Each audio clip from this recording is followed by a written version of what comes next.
Olá,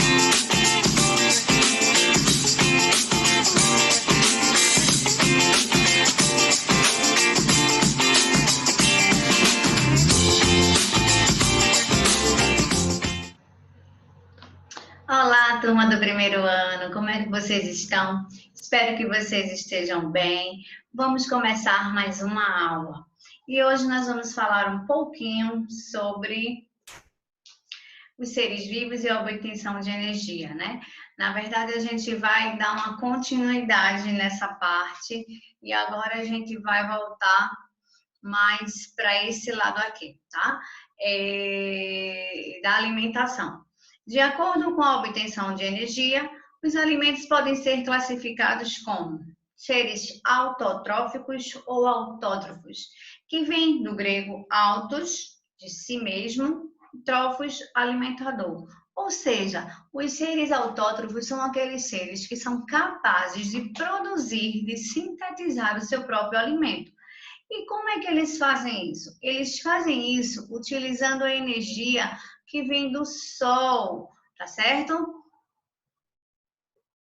Quem são os seres autótrofos? Eles são chamados de seres na cadeia alimentar fotossintetizante. São as algas, as plantas, existem também o fitoplâncton, certo? Eles fazem a fotossíntese porque eles possuem a clorofila, um pigmento encontrado nos cloroplastos que fazem parte da célula vegetal, tá certo? E esse pigmento, ele é capaz de absorver essa energia que vem do sol.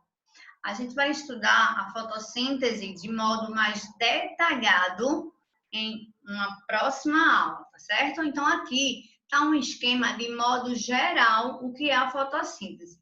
Aqui é o exemplo, tá? O desenho, onde ele mostra o seguinte, que a fotossíntese retira a energia, né, a luz do sol, junto com o gás carbônico, água, e faz a transformação. O que é a transformação?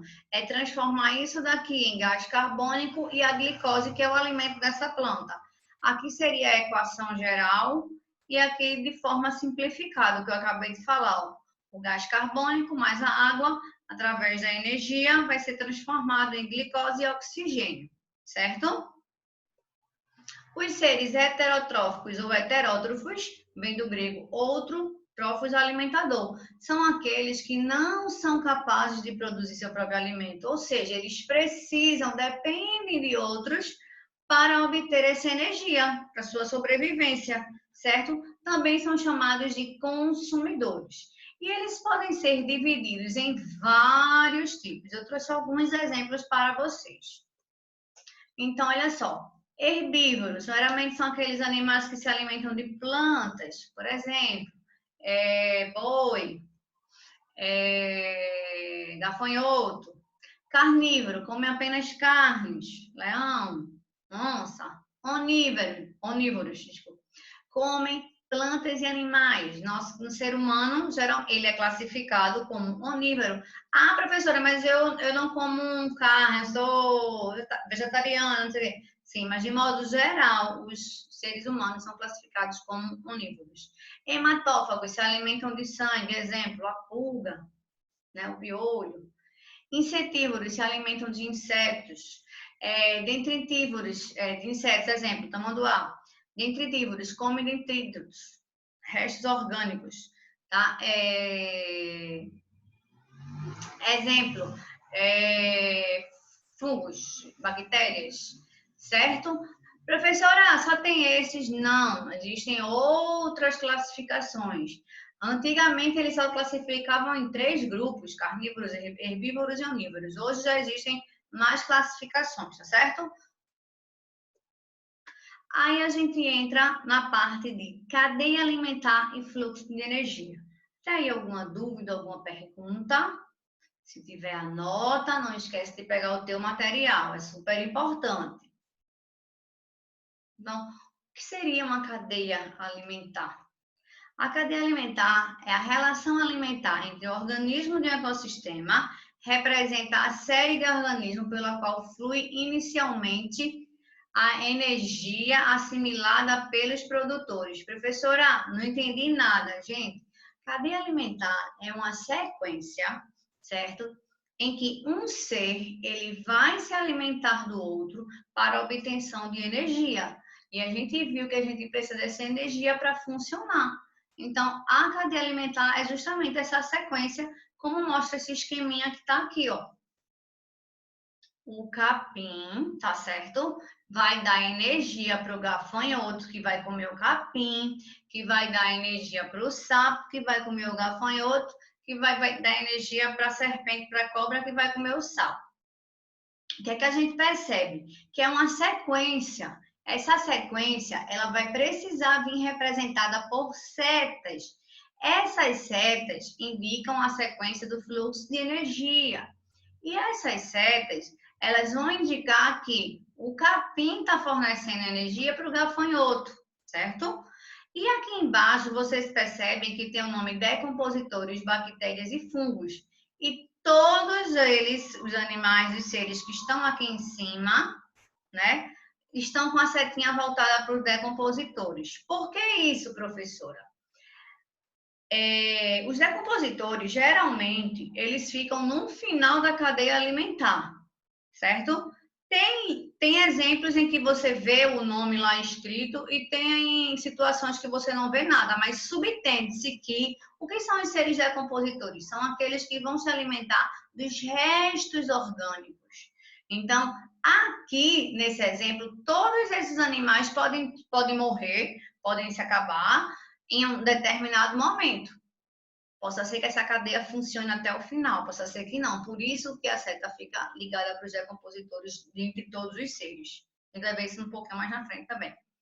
Então, nessa cadeia, né, que eu mostrei, tá o capim, que ele é autótrofo, ele produz o seu próprio alimento, ele é chamado de produtor. Toda a cadeia alimentar sempre vai começar com um produtor. Por quê? Porque ele não precisa de ninguém para se alimentar. Então, sempre, obrigatoriamente, a cadeia alimentar, ela começa com um produtor. Gafanhoto, sapo e serpente, a gente chama de consumidor, porque eles vão consumir. Bactéria e fungos são os decompositores. Os produtores são sempre representados pelos organismos autótrofos, fotossintetizantes ou os quimiosintetizantes. Os consumidores são heterótrofos, são representados pelos carnívoros, herbívoros, onívoros, depende do ecossistema. E os decompositores são também heterótrofos, porém são os únicos capazes de converter a matéria orgânica em compostos inorgânicos simples. Professora, não entendi. Eles vão decompor os restos, certo, da matéria, uma fruta que caiu e ficou podre, e vai devolver para o ambiente os compostos orgânicos que eles precisam. Por isso que eles são decompositores. Ok? Então, toda a cadeia alimentar ela vai ter esses três componentes: produtor, consumidor e decompositor. O que é que vai diferenciar? É a posição que ele se encontra. Lembrando que toda ela vai começar com o produtor e vai terminar com o decompositor, certo? Então, essa posição a gente chama de nível trófico. Quando se constrói a cadeia, como eu já falei, ó, as setinhas indicam sempre o trajeto do alimento e da energia. Então, aqui, ó, planta, o nível trófico da planta, produtor, são os produtores. Borboleta, consumidor primário. Por quê? Porque comeu primeiro. Todo consumidor primário vai ser obrigatoriamente herbívoro, porque vai ser alimentado o produtor. Consumidor, o sapo, consumidor secundário, porque comeu depois. A cobra, consumidor terciário. Depois que a cobra morreu, os fungos e bactérias entraram em ação ali, certo? Então, aqui é um esquema do nível trófico de uma cadeia alimentar. Decompositores, bactérias e fungos, nutrem-se da matéria orgânica morta, organismos mortos ou parte de resíduos desses seres liberados, né? Promovendo sua transformação em substâncias minerais que serão assimiladas pelos produtores. Professora, não entendi nada.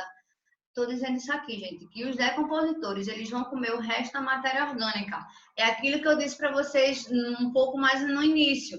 Aqui, ó, a setinha que estão aqui, os decompositores, estão ligadas todos para eles. Por quê? Essa cadeia, a sequência seria o gafanhoto vai se alimentar da planta, Aí, esse animal, esse ratinho, vai se alimentar do gafanhoto, a coruja vai comer esse daqui, mas aí no meio do caminho vai que esse daqui morra. Então, os fungos e bactérias entram em ação, certo?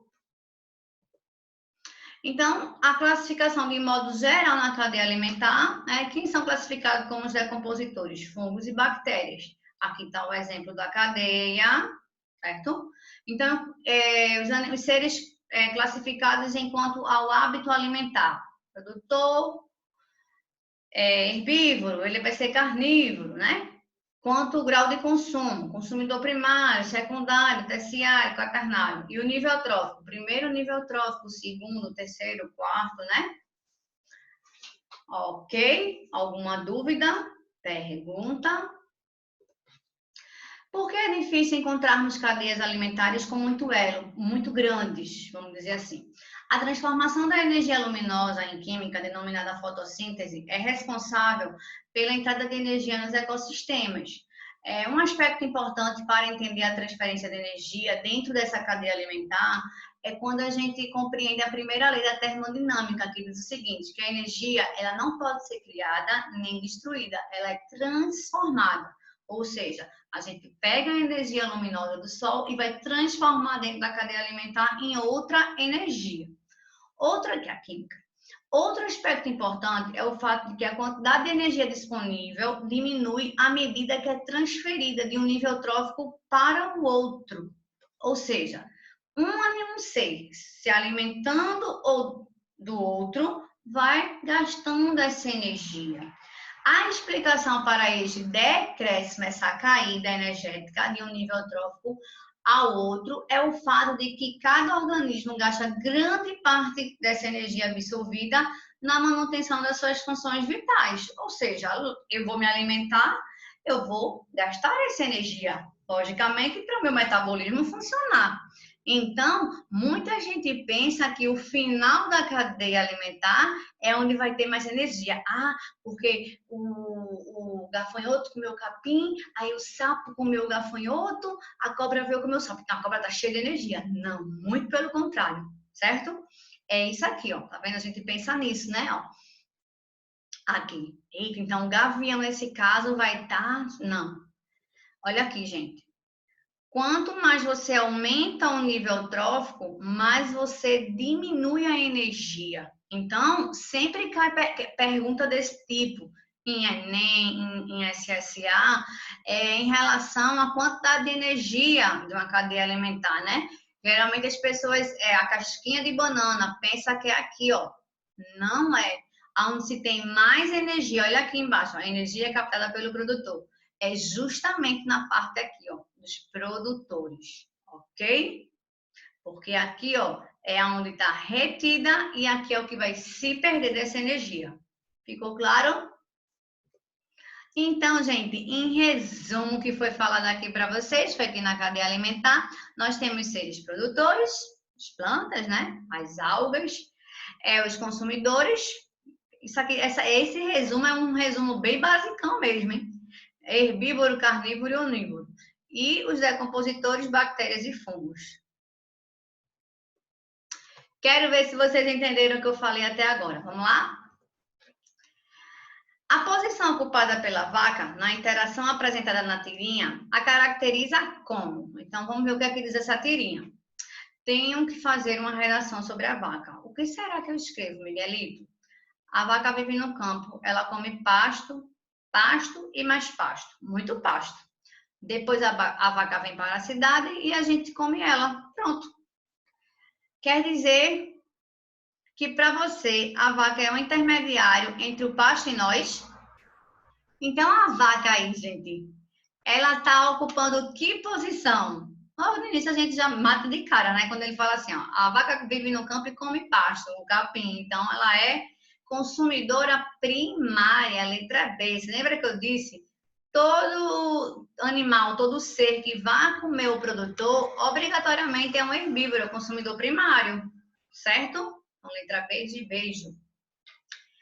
Que tipos de organismos devem estar necessariamente presentes em um ecossistema para que ele se mantenha? Quais são os seres que têm que estar no ecossistema para ele se manter? Não pode faltar de jeito nenhum. Letra A, herbívoros e carnívoros. Letra B, herbívoros, carnívoros e decompositores. Letra C, produtores e decompositores. Letra D, produtores e herbívoros. Ou letra E, todos os seres vivos. Letra C de casa, né, gente? Os produtores, que produzem, né, fazem, e os decompositores, porque se não fosse eles, o planeta seria um verdadeiro lixo. Não ter a decomposição dos restos orgânicos, nem o devolver, né, para o solo os nutrientes necessários. Tá vendo? Quando a gente tem calma, quando a gente lê a questão, tudo fica mais fácil, a gente presta atenção. Ficou alguma dúvida? Se ficou, a gente tira todas elas, tá certo?